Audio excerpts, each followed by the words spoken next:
Matthew chapter 22.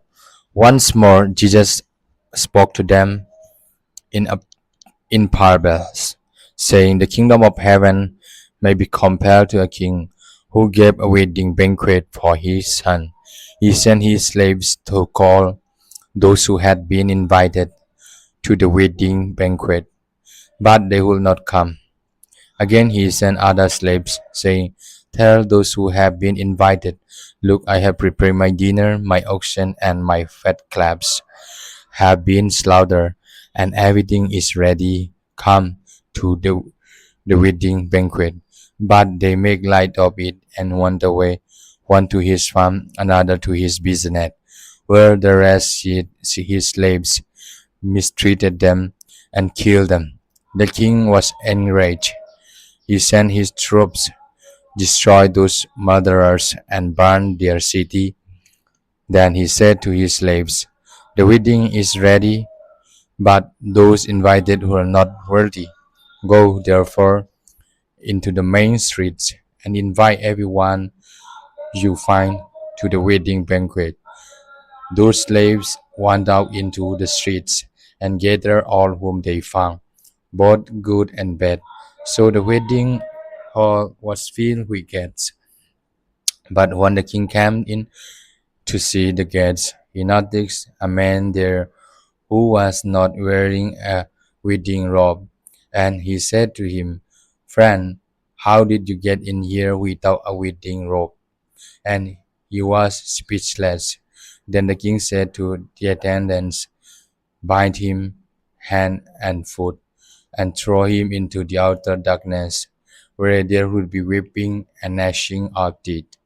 For many are called, but few are chosen.' Then the Pharisees went and plotted to entrap him in what he said.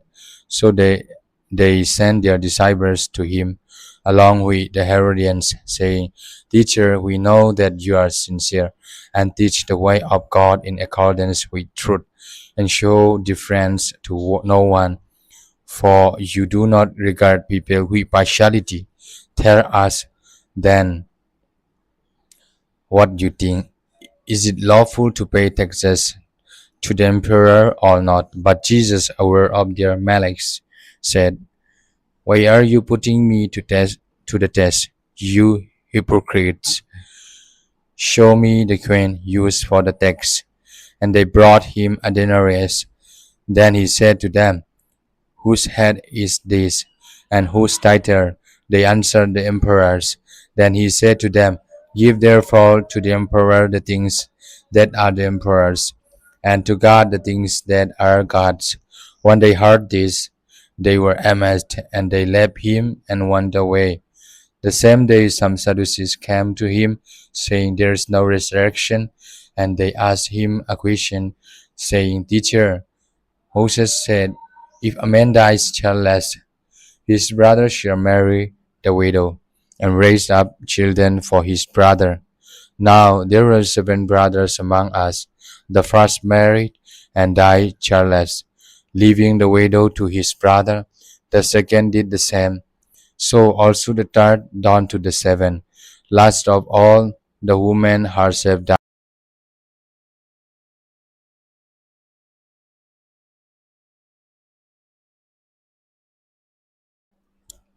Now there were 7 brothers among us. The first married and died childless, leaving the widow to his brother. The second did the same. So also the third dawn to the 7th. Last of all, the woman herself died. In the resurrection, then whose wife of the 7 will she be? For all of them had married her. Jesus answered them, 'You are wrong, because you know neither the scriptures nor the power of God. For in the resurrection they neither marry nor are given in marriage, but are like angels in heaven. And as for the resurrection of the dead, have you not read what was said to you by God? I am the God of Abraham, the God of Isaac, the God of Jacob. He is not God of the dead, but of the living.'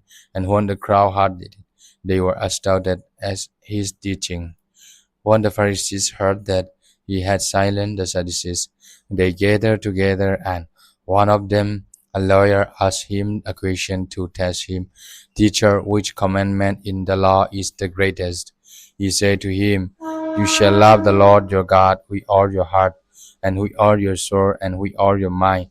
This is the greatest and first commandment. And the second is like it. You shall love your neighbor as yourself. On these two commandments hang all the law and the prophets. Now, while the Pharisees were gathered together, Jesus asked them this question: What do you think of the Messiah?